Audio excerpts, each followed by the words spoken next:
अरे रचना बहू, आज मेघा घर आ रही है तो उसका भी खाना बना लेना। और सुन, थोड़ा ज़्यादा ही बनाना।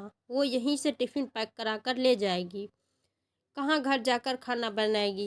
कहते हुए जुमना जी बाहर अपनी आराम कुर्सी पर आकर बैठ गई, जबकि रसोई में रोटियां सेकती रचना के हाथ वहीं रुक गए।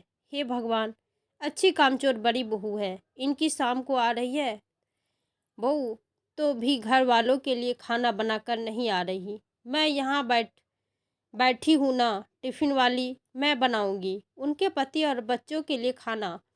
अंदर रसोई में रचना धीरे धीरे बड़बड़ाती हुई खाना बनाने में जुट गई।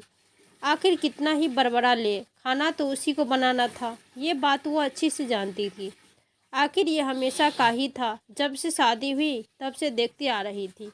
आखिर मेघा खाना बनाती कब है घर पर, उसे तो यह समझ में नहीं आता। आए दिन तो आ जाती यहाँ पर अम्मा जी को मक्खन लगाने के लिए। अम्मा जी के दो बेटे हैं, अमित और सुमित।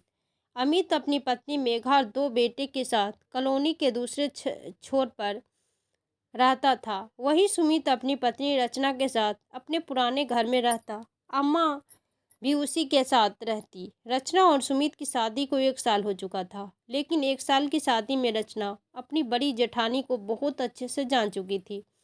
वो एक नंबर की कामचोर थी। खाना बनाने में तो उसे रोना आता आता था। हर दिन 4 दिन छोड़कर यहाँ चली आती थी और फिर अपने परिवार का खाना बनवाकर यहीं से ले जाती थी। और तो और अपने बच्चों के जन्मदिन और खुद की सालगिरह तक यहीं पे मनाती थी। कोई भी सेलिब्रेशन हो या तीज त्यौहार हो, तभी सबका खाना यहीं से बनता था। और अम्मा जी को ये दिखाने नहीं देता देता कि उन्हें तो लगता कि बड़ी बहू उनसे बहुत प्यार करती है, इसीलिए उनसे मिलने हर 4-5 दिन में आ जाती।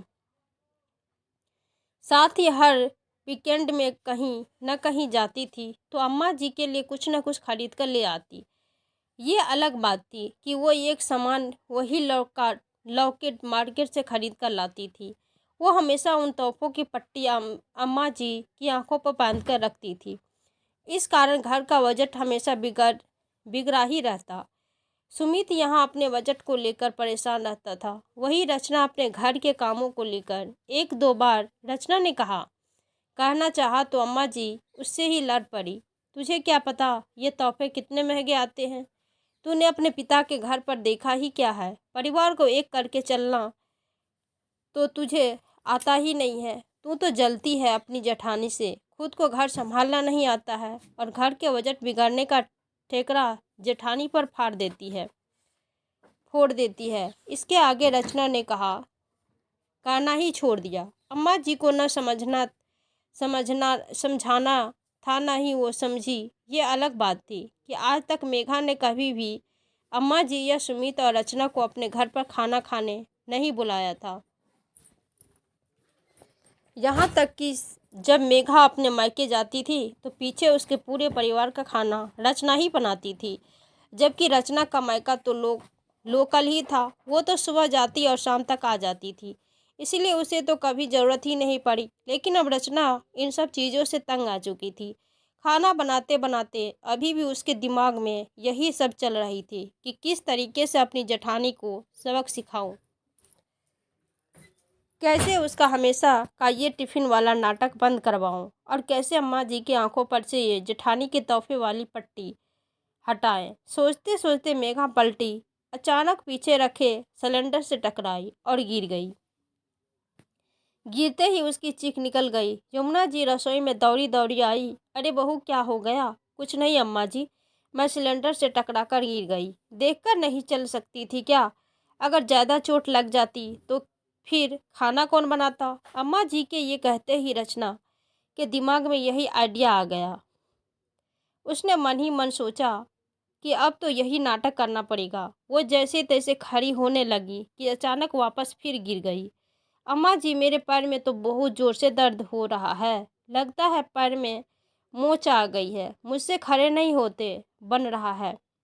हे भगवान, तुड़वा लिए ना पैर। अब इतने लोगों का खाना कैसे बनेगा। अम्मा जी ने आपको खाना खाने की पड़ी है, खाना तो जीजी बना लेगी।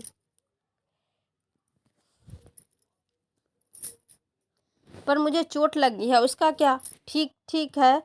उठाते हुए तुझे कहते कहते यमुना जी ने जैसे तैसे करके रचना को उसके कमरे तक पहुंचाई और उसे बाम लगा दे दिया। ले बहू, इसे मल ले और गर्म पट्टी बांध ले ताकि कुछ आराम मिल जाए। अभी का खाना तो फिर बड़ी बहू बना लेगी, कहकर अम्मा जी चली गई। तब तक मेघा भी वहां आ गई। जैसे ही मेघा को पता चला कि रचना के पैर में मोच आई और वो खड़ी भी नहीं हो पा रही थी, इसलिए अब खाना उसे ही बनाना पड़ेगा, तो उसने कहा, अम्मा जी, मैं खाना तो बना देती, पर आज तो मुझे ज़रूरी काम से जाना है। मेरी मम्मी की तबीयत ठीक नहीं है। मैं तो बस आपको देखने चली आई थी, तो आज तो मैं खाना बना नहीं पाऊंगी। अम्मा जी की प्रतिक्रिया जाने बगैर ही मेघा वही की वहीं अपने घर के लिए मुड़ गई। अम्मा जी मेघा के ऐसे रवैया से हैरान रह गई, पर उन्हें तो खाना बनाना ही था। सो खुद के लिए, सुमित और रचना के लिए उन्होंने खाना बना दिया। दूसरे दिन अमित घर आया तो अम्मा ने पूछा, अब कैसी है तेरी सास की तबीयत? मेरी सास को क्या हुआ है? वो तो बिल्कुल ठीक है। अमित का जवाब सुनकर अम्मा हैरानी से बोली, अच्छा, मेघा कल शाम को गई थी ना उनसे मिलने के लिए? नहीं तो, कल तो हम लोग डिनर के लिए बाहर गए थे। मेघा ने अचानक से प्लान बना लिया था। अमित का जवाब सुनकर अम्मा जी को समझते हुए देर नहीं लगी कि मेघा ने जानबूझकर ऐसा झूठ बोला ताकि उसे खाना ना बनाना पड़े।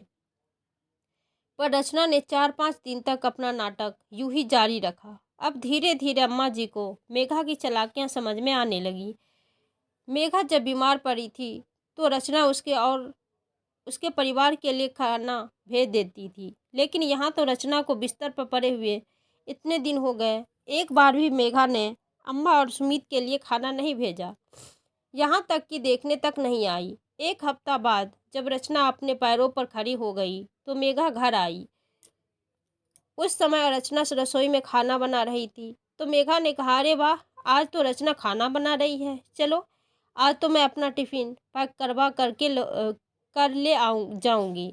आखिर रचना के खाने को हमने बहुत मिस किया। उसकी बात सुनकर रचना के हाथ वही रुक गए। लेकिन अम्मा जी बोली, माफ़ करना बड़ी बहू, देवरानी तुम्हारी टिफ़िन वाली नहीं है। इतनी कामचोरी अच्छी नहीं होती है। अब से अपना खाना खुद बनाओ। अब से किसी का टिफ़िन पैक होकर नहीं जाएगा। अम्मा के कहते ही मेघा को सांप सूंघ गया। उसके आगे वो कुछ बोल ही नहीं पाई और चुपचाप वहाँ से रवाना हो गई। और अब महीने 2 महीने में एक बार ही आती, वो भी अमित के साथ। रोज़ रोज़ के चक्कर भी बंद हो गए।